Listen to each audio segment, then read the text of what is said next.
Hello વૈષ્ણવ, જય શ્રી કૃષ્ણ. યમુના છઠ, ચૈત્ર સુધી છઠ. આજે આપણે ચૈત્ર સુધી છઠ એટલે કે શ્રી યમુના છઠ વિશે દર્શન કરીશું. આ દિવસે શ્રી યમુનાજી એટલે ચૈત્ર સુધી છઠના દિવસે શ્રી યમુનાજી કલિંદ પર્વત પરથી ભૂતલ પર જળ સ્વરૂપે પધાર્યા. પ્રભુને જલવિહાર અને કિનારા પર હરિયાળી કુંજો, નિકુંજો, ફૂલના ઉપવનો અને વળી પ્રભુની ગાયો માટે હરિયાળા ઘાસના મેદાનો, આવી સર્વે તૈયારીઓ સાજવા શ્રી યમુનાજી ભૂતલ પર પધાર્યા. વળી ગ્વાલ બાલોના સુકાર્તે વિશાળ છાયાવાળા ઘટાદાર વૃક્ષો, ફળના વૃક્ષો વગેરે સાજવા ભૂતલ પર શ્રી યમુનાજી પધાર્યા.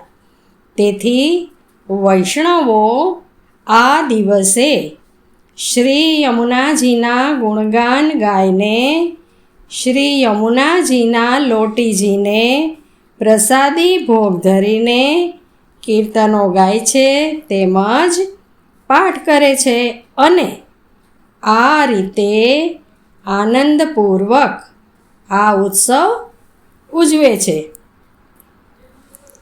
પુષ્ટિ માર્ગમાં ગણગોરની પૂજા શ્રી યમુનાજીના ભાવથી થાય છે, કારણ કે શ્રી યમુનાજીએ સાક્ષાત પ્રભુ સાથે આપણું મિલન કરાવી આપે છે. શ્રી યમુનાજી શ્રી પ્રભુ સાથે આપણું સાક્ષાત મિલન કરાવી આપે છે.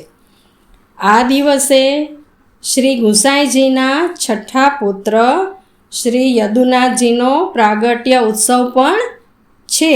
તેથી શ્રી પ્રભુના વસ્ત્ર, શિંગાર, ભોગ આદિ સર્વે તે મુજબ આવે છે અને તેની વધાઈના કીર્તનો ગાય અને આ ઉત્સવ ઉજવાય છે.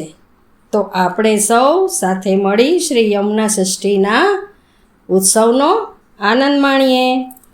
શ્યામ સુંદર શ્રી યમને મહારાણી કી જય. ગુસાઈજી પરમ દયાલ.